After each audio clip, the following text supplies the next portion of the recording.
에베소서 3장 1절로 13절 말씀입니다.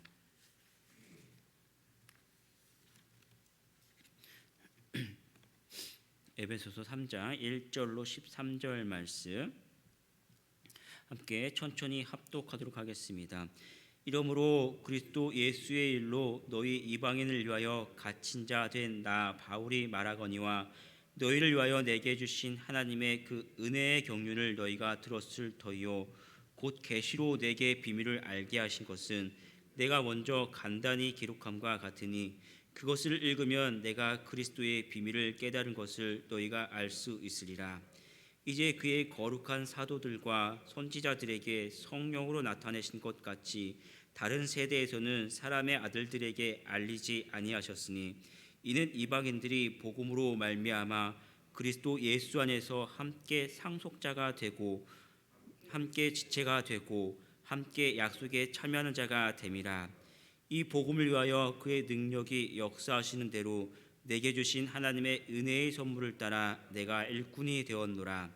모든 성도 중에 지극히 작은 자보다 더 작은 나에게 이 은혜를 주신 것은 측량할 수 없는 그리스도의 풍성함을 이방인에게 전하게 하시고 영원부터 만물을 창조하신 하나님 속에 감추어졌던 비밀의 경륜이 어떠한 것을 드러나게 하려 하심이라. 이는 이제 교회로 말미암아 하늘에 있는 통치자들과 권세들에게 하나님의 각종 지혜를 알게 하려 하심이니 곧 영원부터 우리 주 그리스도 예수 안에서 예정하신 뜻대로 하신 것이라. 우리가 그 안에서 그를 믿음으로 말미암아 담대함과 확신을 가지고 하나님께로 나아감을 얻느니라. 그러므로 너희에게 구하노니 너희를 위한 나의 여러 환난에 대하여 낙심하지 말라. 이는 너희의 영광이니라. 아멘. 함께 봉독한 말씀을 중심으로 하나님의 경륜을 깨닫는 사람이라는 제목으로 은혜를 나누도록 하겠습니다. 정체성이라는 말이 있죠. 정체성. 사람이 자신이 어떤 존재인지 알아야 내가 어떻게 살아갈지 그 행동의 방식을 결정하게 됩니다. 가령 나는 군인이다라고 그 군인이라는 그 정체성을 깨닫게 되면 그 군인으로서의 그 본분, 나라를 지키기 위해서 자신의 심신을 이렇게 단련하는데, 훈련하는데 아무리 힘든 훈련을 해도 강한 마음을 먹고 온 힘을 이제 다 정하게 되죠. 가령 제가 중앙교회 목사다라는 저 자신의 어떤 정체성을 알고 있다면 그 정체성을 분명하게 한다면 하나님의 말씀으로 살아야겠다라는 그 방향을 정하고 그대로 살아가게 됩니다.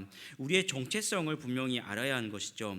오늘 말씀을 보면 사도 바울이 자신의 어떤 역할들, 직업들, 자신의 정체성에 대해서 계속해서 이야기하고 있습니다. 특별히 오늘 말씀을 보면 하나님의 경륜을 깨달은 사람, 그래서 내가 하나님의 경륜을 깨달았기 때문에 하나님의 사역을 감당해야 된다. 하나님의 일꾼으로서의 정체성에 대해서 이야기하고 있습니다. 이 에베소서를 처음 시작할 때 바울은 자신을 소개할 때 뭐라고 소개하냐면 그리스도 예수의 사도다라고 이야기합니다. 온 땅의 주인 되신 그 예수님을 만나서 그분에게 사도로서의 그 정체성을 그 직분을 받았기 때문에 세상 무엇과도 비교할 수 없는 귀한 그런 존귀한 그 직분을 이야기하고 있죠.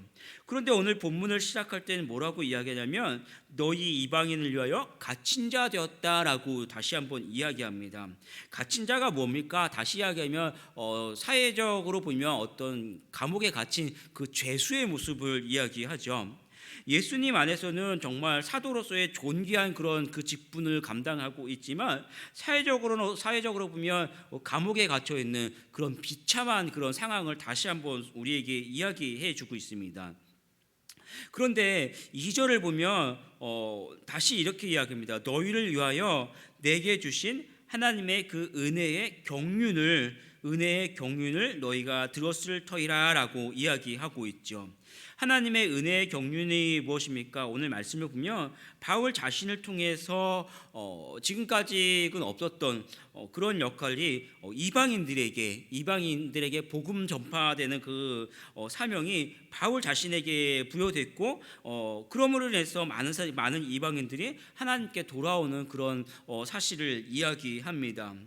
비록 바울이 지금 감옥에 갇히고 고난을 받고 있지만, 그래서 사회적으로 보면 자신은 죄인일 수밖에 없지만 그런 자신을 통해서 하나님께서 이방인들에게 복음을 전하기 위한 하나님의 이 방법임을 깨닫게 됩니다. 바울은 이 사실을 깨달았을 때 어떻게 보면 사회적으로 보면 가장 비참한 그 속에서도 오늘 뭐라고 이야기하면 은혜의 선물, 즉 하나님의 은사를 따라서 일꾼이 되었다라고 다시 한번 고백하게 됩니다.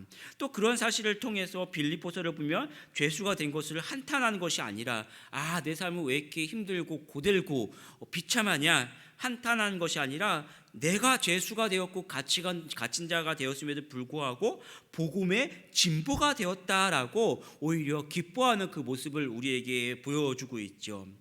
바울은 말씀을 보면 사도였으며 죄수였고 하나님의 일꾼 되었음을 우리에게 보여줍니다. 다시 이야기하면 성도의 정체성은 세상에서 보는 그런 관점에 따라서 성도의 정체성을 갖는 것이 아니라 우리는 하나님 앞에서, 말씀 앞에서, 복음 앞에서 이 성도의 그 정체성이 규정되어야 합니다. 여러분이 지금 어떤 일을 하고 있고 또 그 직업에서 또 세상에서 어떤 상황이 어떠하고 그들이 나를 어떻게 평가하고 있는지가 중요한 것이 아니라 정말로 중요한 것은 하나님이 여러분을 어떻게 부르시고 어떤 사명을 맡기셨는지 그 자체가 중요하다라는 사실이죠.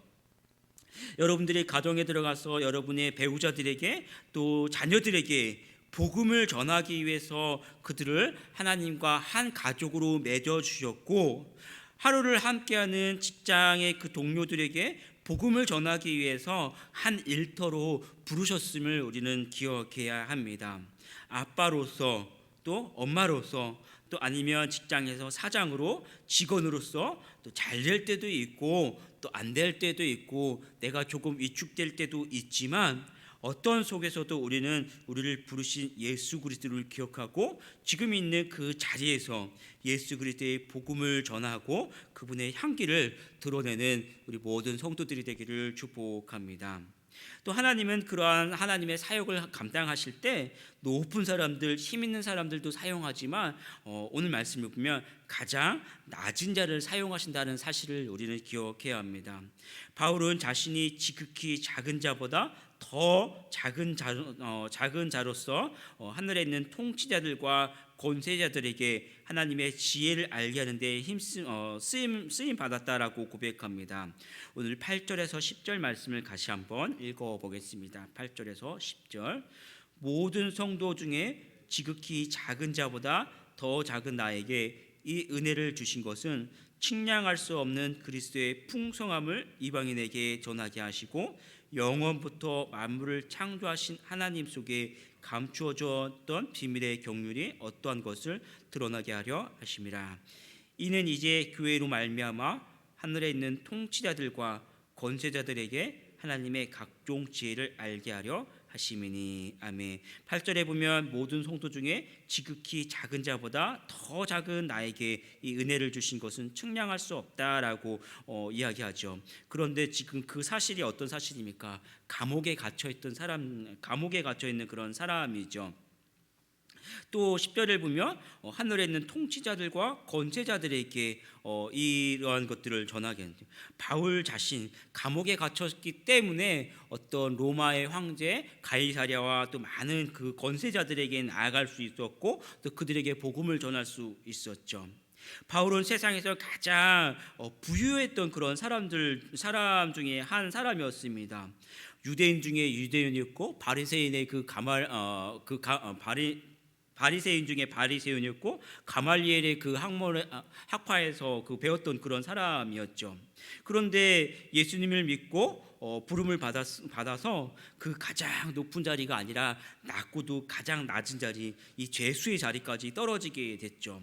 그런데 하나님은 그런 죄수를 통해서 대제국 그 로마의 가이사와 어떤 이런 통치자들에게 복음을 전하게 하셨습니다. 하나님은 작은 자를 통해서 일하시는 분이십니다. 이스라엘 백성을 애굽에서 건져내실 때에도 애굽의 왕자 애굽의 왕자 모세가 아니라 그를 광야로 내모르시고 광야에서 40년 동안 양을 치던 양치기 모세를 통해서 이스라엘 백성을 구원해 주시죠. 율법의 최고의 율법 그 지식을 가졌던 이 사울이라는 그런 한 사람이 아니고 모든 것을 잃어버리고 가장 낮은 사람 한 명 수공업자 바울을 통해서 이방인들을 구원하셨습니다. 내가 가장 낮고 힘이 없을 때가 하나님의 능력이 나타날 때입니다. 고린도 후서 12장 9절에서 10절을 보면 이렇게 이야기합니다. 나에게 이르시기를 내 은혜가 내게 족하도다. 이는 내 능력이 약한 데서 온전하여 짐이라 하신지라. 그러므로 도리어 크게 기뻐함으로 나의 여러 약한 것들에 대하여 자랑하리니 이는 그리스도의 능력이 내게 머물게 하려 함이라. 그러므로 내가 그리스도를 위하여 약한 것들과 능욕과 궁핍과 박해와 곤고를 기뻐하노니 이는 내가 약한 그때에 강함이라. 내가 가장 약하고 내가 아무것도 할 수 없다라고 생각하는 바로 그때에 내가 아니라 나를 통해서 내 위에서 바로 하나님께서 역사하신다라는 것이죠. 그러니 여러분들이 하루 속에서 만약 내가 세상 사람들에게 복음을 전하고 싶고 또 직장 사람들에게 복음을 전하고 싶은데 나는 정말로 힘없는 그런 사람, 그들이 시키면 감당해야만 하고 정말 어떻게 보면 무능력하고 초라한 그 모습을 가질지 모른다 하더라도 나는 연약하지만 내가 약하고 힘이 없기 때문에 그 위에서 바로 여러분 위에서 하나님께서 역사하심을 우리는 기억해야 합니다. 우리는 하는 일이 막히고 잘 안 되면 굉장히 초라해 보이고 또 답답하고 힘들어하지요. 그러나 그때가 바로 하나님이 일하실 때이고 전능하신 하나님의 역사를 볼 수 있을 그때입니다. 가장 어렵고 힘든 일을 당해도 또 위축되고 두려워하고 답답해하지 마시고 하나님이 하시는 그 일을 바라보고 믿고 바라보면서 승리하며 살아가는 우리 모든 성도들이 되기를 축복합니다. 기도하겠습니다. 아버지 하나님, 감옥에 갇혔지만 감옥에 있는 그 속에서도 하나님께서 하시는 그 일들을 바라보며 두려워 기뻐하고 오히려 하나님의 경륜을 깨닫고 담담히 하나님 앞에 일어났었던 이 바울의 모습을 우리가 기억합니다. 하나님, 우리도 오늘 하루 세상 속에서 살아갈 때는 가장 낮고 연약하고 그러한 우리 모습들을 기억합니다. 그러나 하나님, 그런 나 자신을 세상에 보내시고 직장에 보내시고 또 직장에서 한 명의 또 일꾼으로 보내시고 또 아무 힘없는 그런 사람일지 모르지만 그런 내가 약할 때 하나님께서 강함이 되어주시고 하나님의 존귀함과 하나님의 능력이 머물게 하여 주시옵소서. 그래서 오늘 하루도 정말 사랑하는 나의 자녀들에게 또 하루 함께하는 일터의 모든 사람들에게 하나님의 능력으로 저들에게 복음이 전파되어지고 하나님의 은혜와 권능이 나타나는 이 하루가 되게 하여 주시옵소서. 감사드리며 주 예수 그리스도의 이름으로 축복하며 기도합니다. 아멘.